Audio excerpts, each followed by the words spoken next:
사회복지 통합솔루션 기업 1200 기관이 선택한 기업.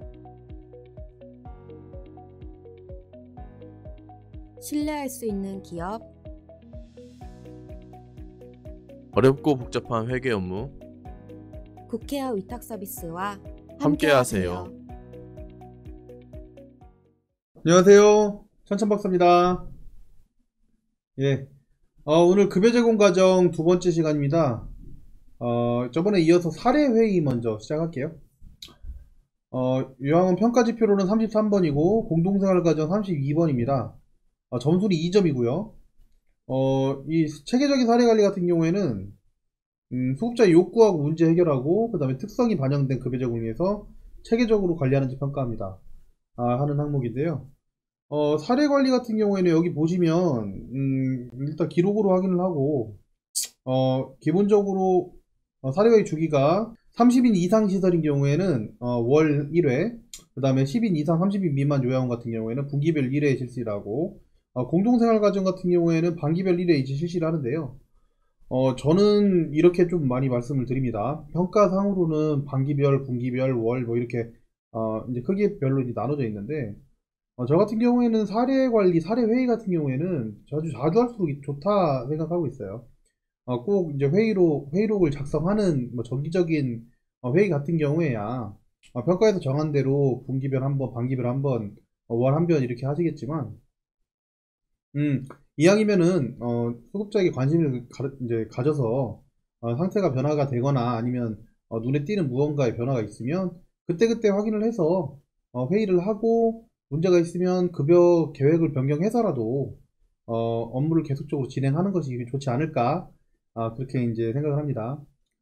이미 우리 급여 계획이랑 급여 결과 이런 부분들에 대해서 급여 제공 연계성 있게 서비스를 하는 거, 그러니까 우리가 계획에 따라서 서비스를 하고 그 다음에 그것을 실제 다시 기록을 하고 서비스에 대한 부분을 기록을 하다가 문제가 있으면 다시 급여 계획을 세우고 뭐 이렇게 이제 진행하는 건 이미 앞에서 배우셨잖아요. 사례회의는 그에 대한 연장선이라고 생각을 하시면 됩니다.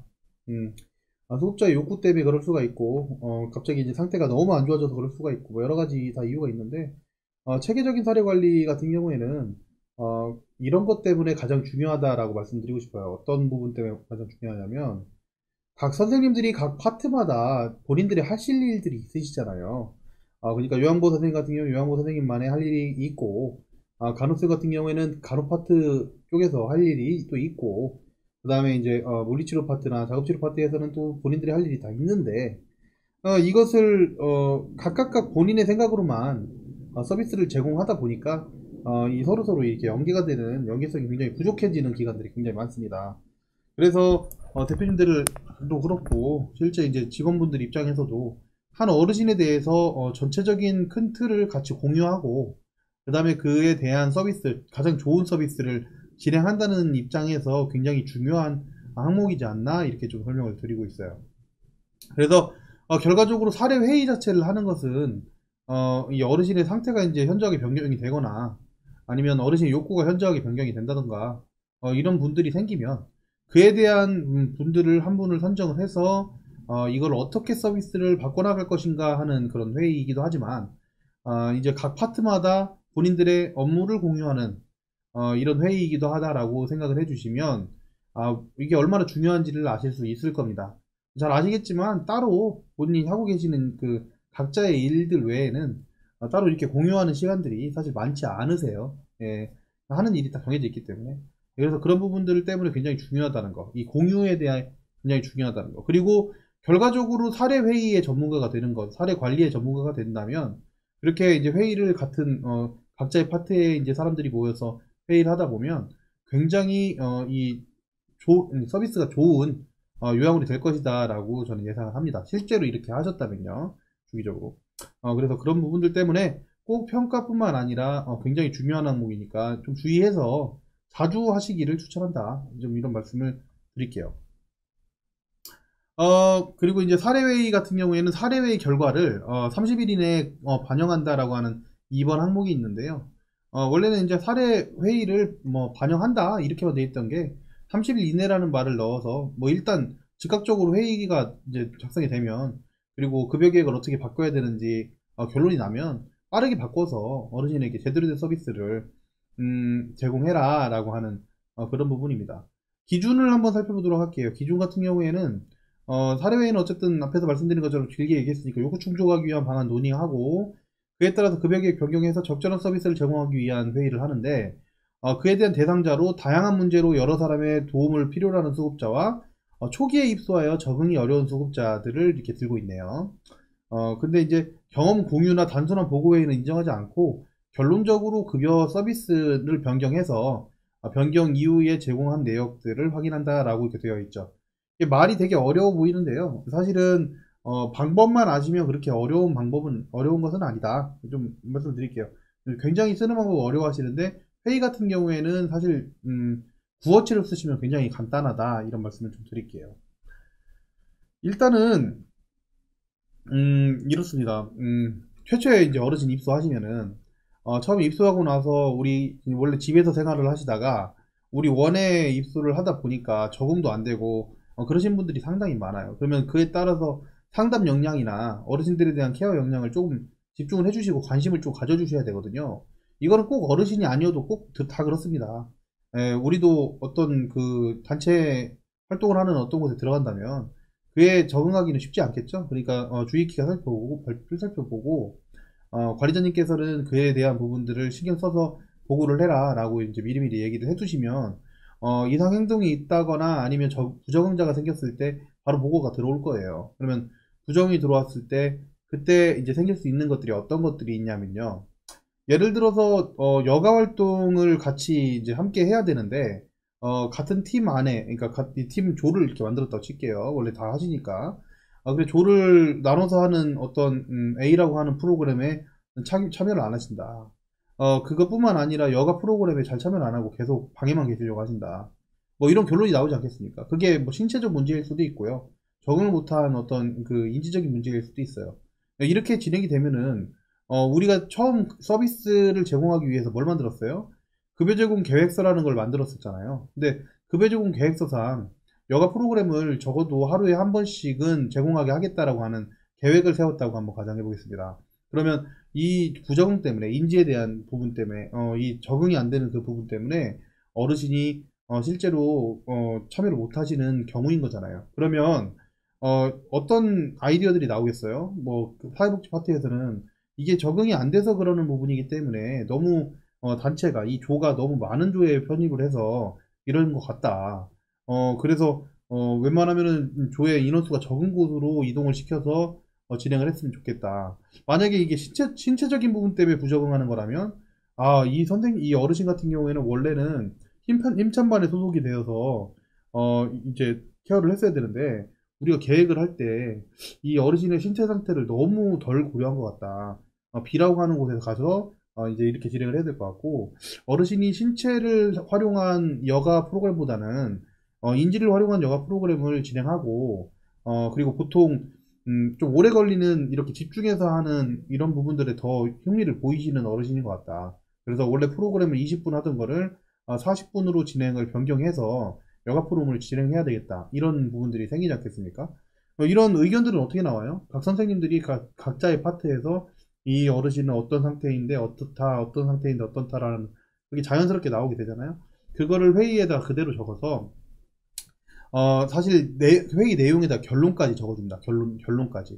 결론까지 적어준다고 하는 부분은 그러니까 우리가 이 어르신이 이러이러해서 저런 이유로 뭐가 어떤 상태가 안 좋은데 이걸 급여를 서비스를 어떻게 변경을 해서 어떻게 하겠다까지를 내용에 다 적으세요. 그냥 이게 사실은 회의를 할 때 회의 결론을 다 적지 않고 그냥 어떤 문제가 있다만 적는 분들이 꽤 많으시더라고요. 근데 그게 아니고 우리 회의라고 하는 거는 처음에 문제를 제기를 하고 왜 어르신이 선정이 됐는지 뭐 이유가 있을 거 아니에요. 부정이라든지 아니면 신체 상태가 문제가 있어서 요구가 변경이 돼서 뭐 여러 가지 있겠죠. 그런 것들에 대한 누가 사유를 얘기를 하고 그에 대한 방법을 여러 가지를 공유를 한 다음에 결론을 내서 내용을 다 작성하고 그 다음에 반영을 하시는 거다 이렇게 생각을 하고 회의 작성을 하세요. 그러니까 서론 본론 결론이 다 있어야지 된다. 그래야지 여러분들이 쉽다 서류 쓰기가. 네, 이렇게 조금 말씀을 드리고 싶고요. 그리고 이제 사례회의가 되게 어렵다고 생각을 하시니까 이게 상당히 어려운데요. 그냥 저는 이렇게 말씀드리고 싶어요. 이 서류에 대한 부담 없이 그냥 모여서 한 어르신에 대해서 이야기를 한다라고 생각을 하면 사례회의가 굉장히 쉬워질 겁니다. 좀 쉬워질 거라고 생각하고 결론만 어떻게 낸다?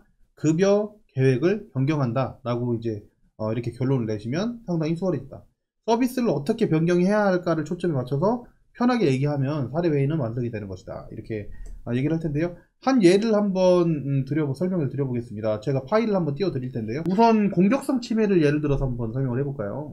일단은 제가 확인사항은 이제 그 사례 관리, 사례 회의에 필요한 이 평가사항 확인사항은 빨간색으로 표시를 해두었고요. 다른 사례회의, 이번 사례회에서는 땡땡땡 어르신이 자꾸 공격적 성향을 보이나 봐요. 그래서 그게 다른 어르신들한테도 피해가 가기 때문에 이제 선정이 된 사례인데, 간호 처치를 할 때도 선생님들한테도 이 공격적인 성향을 어르신이 보였답니다. 그래서 그걸 종합적으로 서류를 작성해서 우리 사례회의 내용으로 선정을 하고, 그에 대한 부분을 이제 얘기를 하는 형식으로 이제 진행을 하는데요. 이 어르신은 어떤 어르신, 다른 어르신들 이제 때리려고도 하고, 간호 처치나 뭐 다른 서비스를 제공할 때 공격성 침해이기 때문에 약간 공격성을 보이는 상황이에요. 이 문제를 얘기를 하니까 시설장님이 예전에 상담했던 얘기를 해요. 예전에 이 어르신 상담할 때부터 공격성 침해가 있었는데 일단 처음에 좀 지켜보자라는 생각으로 일단 받았다. 근데 원래 친구가 한 명이 만들어져서 땡땡땡 어르신한테는 그렇게 공격성을 보이지도 않고 정말 단짝처럼 이렇게 지내신 분이 있었나 봐요. 그 얘기를 이제 그거를 모를 수 있는 다른 직원들한테 공유를 해줬죠. 공유를 해줬어요. 그래서 이 부분에 대한 개선 방법에 대해서 힌트를 이렇게 한 번씩 내주는 겁니다. 중간에 어떤 사람이. 그러니까 이 어르신이 공격성 침해인데 공격성을 강하게 느낄 때가 자기한테 친한 사람은 안 그러는데 그 조금이라도 자기한테 친한 사람이 아니면 이거를 싫다는 표현을 공격적으로 표현을 하는구나. 이거를 지금 시설장님이 뭔가 이렇게 인식을 시켜줬어요. 꼭 지금 이렇게 쓰시라는 건 아니지만 보통은 서론이 나오고 어떤 문제가 나오면 그거에 대한 힌트가 나오게 돼 있어요. 이 어르신은 어떻게 하면 케어 방법을 바꿀 수 있을지. 여기서는 땡땡땡 어르신이 감정 상태에 따라서 어떤 편한 거에 따라서 굉장히 달라지는가 보네요. 그래서 복지쌤이 이렇게 얘기합니다. 저한테는 그렇게 화내거나 그런 적 없어지고 얌전하시던데 감정 상태에 따라서 급격하게 달라지시나 보네요. 그러니까 원장님, 시설장님이 그 땡땡땡 어르신 병원 가고 나서 울적하신가 봐요. 이렇게 얘기하니까 복지쌤이 저한테는 그렇게 화내거나 그런 적 없어지고 얌전하시던데 그 힌트를 보강해주는 말을 합니다. 원래 조금 친하게 이제 프로그램이나 이럴 때 친하게 지내셨나 봐요. 사회복지 선생님하고 좀 친하게 지낸 선생님이나 어르신들한테는 온건하신데 당신이랑 친하지 않은 선생님하고 어르신 같은 경우에는 공격성을 보이고 있는 이런 상황이 조금 더 강조돼서 나왔죠. 그러니까 이제 한 분이 어떤 걸 얘기하냐면 그러면은 환경을 좀 바꿔보고 어르신이 집중할 수 있는 무언가를 만들거나 친구들을 더 만들어주면 어떨까요? 라고 이렇게 얘기를 하고 물리치료쌤이 또 이렇게 얘기합니다. 어르신이 운동하실 때는 참 집중을 잘 하시니까 좋아하는 신체 활동을 보강하는 쪽으로 하면 어떨까요? 지금 어떻게 됐어요? 처음에 어르신 상태가 이렇다 안 좋다. 두 번째 힌트를 주죠. 이 어르신은 이런 사람이야. 이런 분이야. 어르신 욕구가 좀 더 친하거나 이런 분한테는 공격성이 보이지 않는 경향을 가지고 있어. 그 다음에 또 누가 보강을 해요? 다른 선생님이 집중을 할 때는 화를 내지 않으셔. 그리고 신체 활동을 보강을 하면 괜찮을 것 같아. 본인의 경험에 그리고 본인이 봤을 때 어르신을 판단해서 본인의 아이디어를 내죠. 그러니까 이 아이디어는 어떤 아이디어예요? 결론적으로 서비스를 바꾸는 아이디어인 겁니다. 서비스를 어떤 식으로 바꾸는 아이디어예요? 여기서 여러분 기억하세요. 꿀팁. 더 많이 더 잘. 물론 뭐 더 적을 때도 있지만 더 많이 더 잘. 서비스를 더 잘 제공할 아이디어. 서비스를 더 많이 제공할 아이디어를 냅니다. 물리치료쌤이 뭐라고 했냐면 운동하실 때는 참 집중을 잘 하시니까 좋아하는 신체 활동을 보강하는 쪽으로 하면 어떨까요? 그리고 수치료도 참 좋아하셔서 수치료기가 있나봐요. 수치료도 참 좋아하셔서 제가 급여 제공할 때는 큰 문제는 없었거든요. 지금 복지쌤하고 물리치료쌤이 이렇게 얘기합니다. 간호쌤하고 요양보호 선생님은 자기한테 공격 성향을 보였다. 근데 물리치료쌤하고 사회복지쌤 같은 경우에는 어떤 걸 해주니까 좋아하시고 화도 안 내셨다. 그러다 보니까 밑에 뭐라고 정리를 해주냐면 시설장님이 그러면 운동 쪽 여가 프로그램을 좀 늘리고 그래서 집중을 좀 하게끔 하고 이게 이제 어르신 상태에 대한 부분을 또 보고도 해야 되니까, 보호자님한테도 상담을 좀 해드리고, 공격적 언행을 보일 때는 선생님들께서 각 일지에 적고, 나한테 다시 한번 보고해 주셔라. 그래서 여가 시간이나 이런 부분들을 조금, 어느 정도는 더 늘려줬으면 좋겠다. 그리고 우리 한번 다음 사례회의 때, 이 건에 대해서 다시 한번 이야기를 해보자 라고 하고 이야기 맞춥니다. 그러니까 결론적으로는 서비스를 여가 프로그램을 좀 더 많이 하고 힐링 서비스, 그러니까 뭐 수치료이라든지 이런 것들을 좀 더 많이 시켜서 해보자라는 결론까지 다 얘기를 하고, 그런 다음에 다음번에 한 번 더 보자 라고 마무리를 지셨어요. 그러니까 결론까지 다 적혀 있는 거예요, 이 내용에는. 결론까지 다 써놓고 반영은 어떻게 하면 됩니까? 여기 보니까 선생님들이 보호자한테 상담을 원래 정기적으로 하는 상담보다 더 해서, 어르신이 이런 상태이니까 주기적으로 더 상담을 하겠다는 얘기가 있었고요. 그리고 여가에 대한 부분들을 조금 더 보강하자는 얘기가 있었어요. 물론 시간을 더 늘리거나 하겠죠. 이렇게 하기 때문에 이에 대한 부분을 실제 이제 이 내용, 반영 내용까지 다 작성을 해서 마무리를 지면 회의록 작성에 대한 점수는 나옵니다. 부분 점수는. 그리고 어떻게 하면은 여기서 반영까지 되는 거예요. 우리가 원래 여가 프로그램을 30분만 제공을 하기로 했었는데, 앞으로 이 어르신한테는 그걸 2배로 늘려서 1시간으로 제공을 하는 급여 제공 계획이 변경이 된 급여 제공 계획서 작성이, 그러니까 그 변경 사유서도 같이 작성하셔야 돼요. 그것만 끝내는 게 아니라 그에 따른 실제 제공을 하셨을 때 프로그램 일지라든지 급여 제공 기록지라든지 이런 부분들이 같이 뒤에 보강돼서 붙겠죠. 그걸 확인할 수 있겠죠, 우리 평가가들이. 그렇게 해서 반영이 되면, 그래서 급여 제공 계획부터 결과까지 변경되어 있는 급여 제공 계획에서부터 급여 제공 기록까지, 그 다음에 필요하다면 다른 일지까지도 들어가 있고, 상담을 추가로 내준다고 했으니까 상담 일지까지 복사해서 뒤에다가 꽂아 놓는다면 반영까지도 만점이 나오는 겁니다. 그래서 이렇게 쉽게 하시려면은 이 내용을 구어체로 해서 편하게 우리가 방법을 서론볼로 결론을 다 집어넣어 놓고, 결론은 뭐다? 더 많이 더 잘 관리하는, 급여 계획을 변경해서 잘 관리하는 그런 부분들로 이제 서비스 제공을 하게 되면 점수가 사례 관리, 사례 회의에 있어서는 만점이 나온다. 그에 대한 기록 관리 확인은 사례 관리 회의록, 그리고 그 뒤에 붙어 있는 급여 제공 계획 변경 사유서, 변경된 급여 계획서, 그 다음에 변경된 급여 제공 기록지, 그 다음에 그걸 실제로 사용한 프로그램 일지라든지 이런 부분들을 넣어서 첨부 서류까지 잘 붙여주시면 다른 부분들을 찾지 않고서 그 자리에서 점수가 다 나오게끔 되어 있어요. 심지어 칭찬을 하겠죠. 그래서 정말 잘해 놓으셨네요 라고 얘기하겠죠. 그래서 천천부 박사한테 배우셨다 하시는 분들은요, 보면 정말 잘하셨네요 라고 하는 내용을 사례 회의에서 칭찬을 꼭 받고 나옵니다. 여러분들도 이 내용을 보고 칭찬을 꼭 받을 수 있으면 좋겠어요, 평가관들한테. 그런 말씀 드리고요. 이제 3번 항목 볼게요. 3번 항목 같은 경우에는 전원이나 퇴소할 때 수급자 급여 이용 종료 상담을 실시하고 연계 기록지를 작성하여 제공한다라고 이렇게 되어 있는데요. 일단 확인사항 같은 경우에는 여러분도 확인사항이 항상 중요해요. 연계 기록지 사본하고 부분을 확인하고 연계 기록지 제공대장을 가지고 있어야 되고요. 그리고 4번 부분에는 작성일자, 수급자명, 등급 신신직인한 상태, 제공한 급여, 퇴소 후 서비스 이용 계획 또는 수급자의 희망 급여가 적혀 있어야 된다. 그 다음에 제공대장에는 수급자명, 제공일자, 방법, 제공자, 수령자. 그러니까 여러분들이 서류를 만들 때 확인사항을 꼭 생각하시라고 했어요. 물론 뭐 예시 보여드리겠지만 어떤 서류를 쓰시든 상관없습니다. 확인사항은 꼭 있어야 되는 거고요. 여러분들 연계 기록지가 뭔지를 일단 기본적으로 아셔야 되는데요. 다 아시는 분들이 있다 하더라도 그래도 알려드릴게요.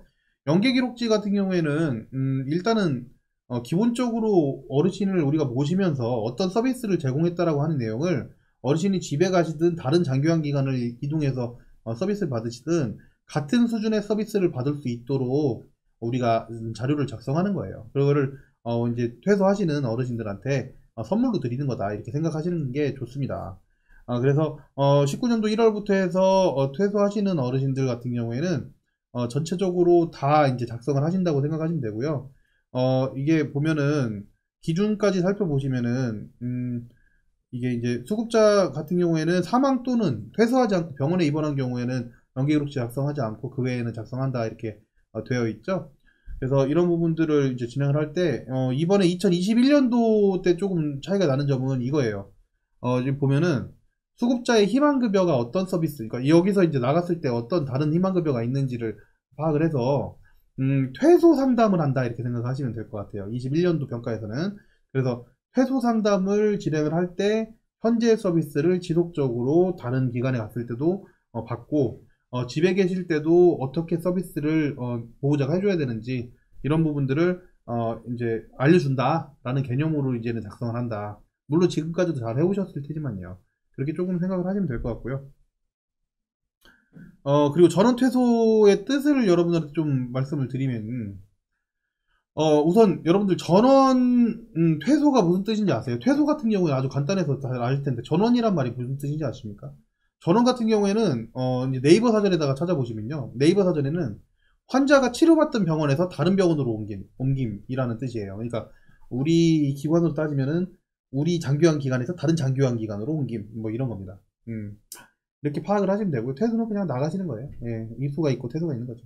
예, 그렇게 생각을 하시면 되고요. 이럴 때 어떤 이유로 갈지, 앞으로 어떻게 생활할지를 적어서 보호자한테 안내하고, 그런 부분들을 이제 실제 보강해서 한번 작성한 거라면 예시를 보여드릴 텐데요. 제가 빨간색으로 일부러 표시를 해서, 두 개를 지금 띄워드렸는데요. 우선 그 이전에 2018년도부터 계속 쓰던 거를, 먼저, 표시를 해드릴게요. 먼저 표시를 해드리면, 이 보시면 연계 사유라든지 요약 및 특이사항 같은 경우에는 제가 필수사항이 아닌데도 원래 쓰던 거예요. 이렇게 썼었어요. 그래서 낙상 욕창 인지 기능부터 해가지고 뭐 욕구 사정 뭐 기본적인 내용들 실제 연계하는 사유까지 좀 깔끔하게 작성을 했었죠. 그러다가 이제 21년도부터 작성하는 부분에는 우리 확인사항 필수사항에 좀 더 추가해서 적어 봤는데요. 원래 있는 서류에서 많이 바꾸지 않고 제목만 이렇게 바꿔줘도 돼요. 원래 2018년도에는 연계 사유, 그 다음에 요약 의견, 특이사항들이 사실 내용은 거의 비슷하거든요. 근데 퇴소 후 서비스 이용 계획, 가로치고 수급자 희망급여라고 하는 제목만 변경해가지고 서류를 바꿨죠. 여러분들도 서류를 굳이 이렇게 막 뭐 이렇게 달라 하실 필요 없어요. 그냥 원래 쓰시던 서류들이 있으시잖아요. 그러면 그 서류에다가 이렇게 제목만 바꾸시면은 필수사항 확인이 되는 겁니다. 그래서 제가 필수사항에 대한 부분들을 좀 단적으로 보여드리려고 두 개의 예시를 다 올려드리니까 비교를 한번 해보세요. 예. 그리고 이제 연계기록지 제공대장을 작성할 때 제가 말씀드리는 것이 뭐 꼭 답이다는 아니지만 저 필수사항을 빨간색으로 표시를 해서 예시를 하나 보여드릴게요. 보시면 2월 땡땡일에 수급자 강땡땡 어르신에게 직접 제공하거나 우편 제공하는 이메일 제공 선택해서 제공할 수 있게끔 해놨고, 제공자는 천천박사로 해놨고 수령자는 누구로 했습니다. 본인한테 아니면 보호자한테 이렇게 해서 그냥 기본적인 제공대장 작성을 하게 되는 거고요. 우편으로 보냈다고 하면은 그에 대한 영수증이 나올 테고, 이메일이라면 이메일 남아있을 테고, 직접 제공했다면 서명 받으시면 되겠죠.